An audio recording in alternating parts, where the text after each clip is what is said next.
অভিষেক ব্যানার্জি জিন্দাবাদ।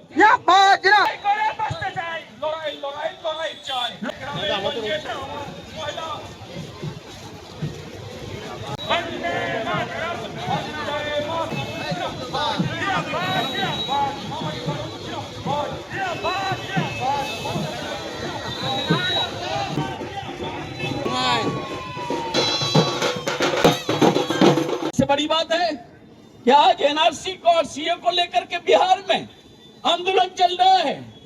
यही हमारा उत्तम कुमार ब्रजवासी जो एक राजवंशी आदमी है, आपका कोच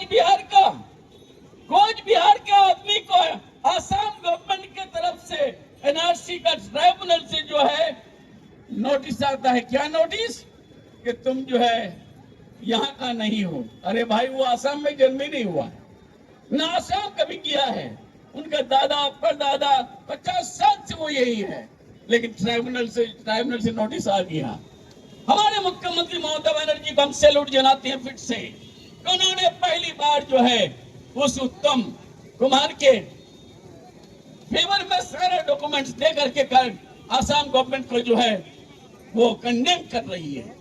और वही नहीं, कुछ लोग आते हैं इलेक्शन के टाइम में आपके जज्बात को ब्लैकमेलिंग करके, आपके जज्बात को जो है खेल करके क्यूआर कोड का इस्तेमाल करता है, और क्यूआर कोड के इस्तेमाल से जो है लाखों करोड़ों रुपए जमा करके जो है बीजेपी को जिताने का काम करता है।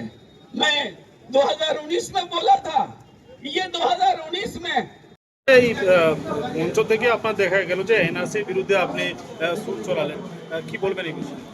যখন এনআরসি বিলটা যখন প্রপোজ হয়েছিল আমাদের পার্লামেন্টে, তখন আমাদের মুখ্যমন্ত্রী, রাজ্যের মুখ্যমন্ত্রী, আমাদের দলের সুপ্রিমো মমতা বন্দ্যোপাধ্যায়, উনি একবারই বলেছিলেন যে আমি এনআরসি করবই না। এখানে ক্যাবিনেটে সিদ্ধান্ত হয়েছিল যে আমরা এনআরসি এখানে করতে দেবো না। তারপরে অ্যাসেম্বলিতে রেজলিউশন হয়েছিল এনআরসি করতে দিবেন না উনি। আর ওটার ফলটা আমরা পেয়ে গেলাম কোচবিহারের একটা উত্তম কুমার ব্রজবাসী, যিনি একটা রাজবংশী পরিবারের লোক। উনি কোনোদিনের আসামে ছিল না, ওনার বাবাও ছিল না, ওনার দাদুও ছিল না। ওনাকে ট্রাইব্যুনাল থেকে নোটিশ দেওয়া হলো। কি নোটিশ? যে আপনাকে অল ডকুমেন্টস আপনাকে হিয়ারিং এ দিতে হবে। তো আমাদের মুখ্যমন্ত্রী মমতা বন্দ্যোপাধ্যায় আগে এটা নিয়ে প্রতিবাদ করেছেন, আসাম গভর্নমেন্টকে কন্ডেম করেছেন, সেটা করতে পারে না। বাংলাতে আমরা এনআরসি করবো না।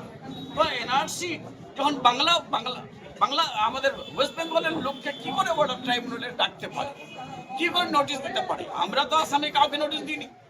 আর বেঙ্গলি মনে করলেই মানে নোটিশ দিতে হবে। যেভাবে দিল্লিতে রেখাজি, দিল্লির মুখ্যমন্ত্রী, বাংলা কেউ বললে বাড়ি ভেঙে দিচ্ছে, বাংলা কেউ কথাবার্তা বললে আপনার বুলডোজার চলাই দিচ্ছে। এগুলো ইউপিতে এরকম যারা বাংলা কথা বলে ওদের বাড়িঘর ভেঙে দিচ্ছে বুলডোজার। তারপরে আপনার রাজস্থান, সব জায়গায় এরকম হচ্ছে। শুধু মুসলিম বলে না, এখন তো আমি দেখলাম কয়টা মন্দিরকে ভেঙে দিয়েছে, কয়টা মসজিদকে ভেঙে দিয়েছে, তারপরে দারগাগুলোকে ভেঙে দিচ্ছে।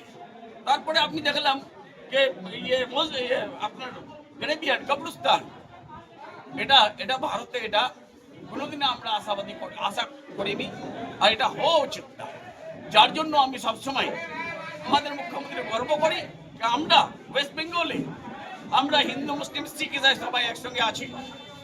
হাজার বছর থেকে কয় লক্ষ বছর থাকতে হবে, এখানে কোনো সমস্যা নেই। কেন সমস্যা হবে ইউপিতে? এটা ভারত, স্বাধীন ভারত যখন স্বাধীন হয়েছিল সবাই স্বাধীনতার লড়াইতে শহীদ হয়েছিল, প্রত্যেকটা কমিউনিটির লোক। কিন্তু আজকে একটা কমিউনিটিকে টার্গেট করে ওই কমিউনিটির সঙ্গে যারা আছে অন্য কমিউনিটি তাদেরকেও শেষ করে দিচ্ছে। এটা হয় না, যার জন্য আমি কন্ডেম করছি। তার মানে কি এই যে 26-এর ইস্যু কি এনআরসি থাকবে? 26-এ আমরা 250 সিট নিয়ে ফোর্থ টাইমের জন্য আমরা আমাদের মুখ্যমন্ত্রী মমতা বন্দ্যোপাধ্যায়কে আমরা এবার সিএম করবো, চিফ মিনিস্টার করবো, এটা আশা নিয়ে আমাদের লড়াই চলছে। এনআরসি এখানে তো হবেই না, করবেই না। ওয়াকাফের আইনটাও ওরা পাস করেছে, ওয়াকাফে আমরা লাগু করতে দেবো না এখানে। লাগু করবে না, এখানে লাগু হবেই না। কেন আমাদের মুখ্যমন্ত্রী মমতা বন্দ্যোপাধ্যায় বলে দিয়েছেন কেন আমরা ক্যাবিনেটের সিদ্ধান্ত হয়েছে, ওই ক্যাবিনেটের আমিও মেম্বার, আমি ছিলাম, আমি দিদিকে স্যালুট জানাচ্ছি। তারপরে অ্যাসেম্বলিতে রেজলিউশন হয়েছে, তারপরেও যদি কেউ জবরদস্তি করতে চায় গভর্নমেন্ট মেশিনারি আমাদের আছে। আমরা যতদিন থাকবো এই পশ্চিম বাংলায় আমাদের মুখ্যমন্ত্রী মমতা বন্দ্যোপাধ্যায় না এনআরসি এখানে করতে দিবেন উনি, না ওকাফ বিলটাকে এখানে ওকাফ অ্যাক্টকে লাগু করতে দিবেন, এগুলো হবে না পশ্চিম বাংলায়। What Bengal things today, rest of India think will think tomorrow. এটা প্রভাব ছিল এই বাংলা, কাজী নজরুল ইসলামের বাংলা, কবি নজরুল ইসলাম আপনার রবীন্দ্রনাথ ঠাকুরের বাংলা, স্বামী বিবেকানন্দের বাংলা, তারপরে আপনার সুভাষচন্দ্র বসুর বাংলা, আবার রাজা রামমোহনের বাংলা। এই বাংলাতে মুখ্যমন্ত্রী মমতা বন্দ্যোপাধ্যায় বাংলা, এই বাংলাতে এগুলো চলে না।